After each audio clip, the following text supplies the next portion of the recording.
সোমবার বেলা ১:১৫ এভারকেয়ার হাসপাতাল থেকে উন্নত চিকিৎসার জন্য সিঙ্গাপুরে নেয়ার জন্য শাহজালাল আন্তর্জাতিক বিমানবন্দরের উদ্দেশ্যে রওনা দেয় ইনকিলাব মঞ্চের মুখপাত্র ওসমান হাদিকে বহনকারী অ্যাম্বুলেন্স।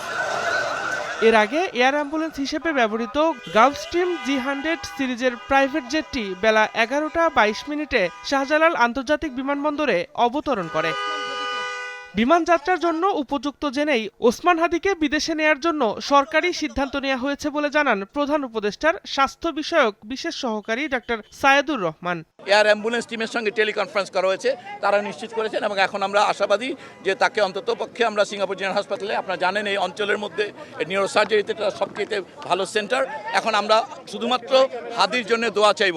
আমরা আশা করব যে সবাই আপনারা দোয়া করবেন, আল্লাহ যদি সাহায্য করেন অবশ্যই হাদি একটা মাত্রার সুস্থতা নিয়ে ফিরে আসতে পারবে। এদিকে ওসমান হাদির চিকিৎসার ব্যয়ভার অর্থ মন্ত্রণালয়ের নিজস্ব বাজেট থেকে বরাদ্দ দেওয়ার কথা জানান অর্থ উপদেষ্টা।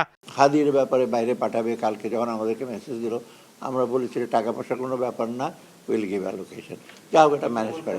লাকিলি অর্থ মন্ত্রণালয় তাদের নিজস্ব বাজেট থেকে দিচ্ছে, পরে হয়তো অর্থ আমরা হিসেব করবো, তো এই ব্যাপারে কোনো দ্বিধা ছিল না। শুক্রবার গুলিবিদ্ধ ওসমান হাদিকে ঢাকা মেডিকেলে ভর্তি করার পর সেখান থেকে তাকে নেওয়া হয় রাজধানীর এভারকেয়ার হাসপাতালে। দিন মোহাম্মদ সাব্বির, সময় সংবাদ, ঢাকা। মা, পিম্পল 5 দিনেই চলে যাবে। যাবে না মা। যাক, নিমের 5 অংশের পাওয়ারে 5 দিনেই দূর হবে পিম্পল। হিমালয়া পিউরিফাইং নিম ফেস ওয়াশ।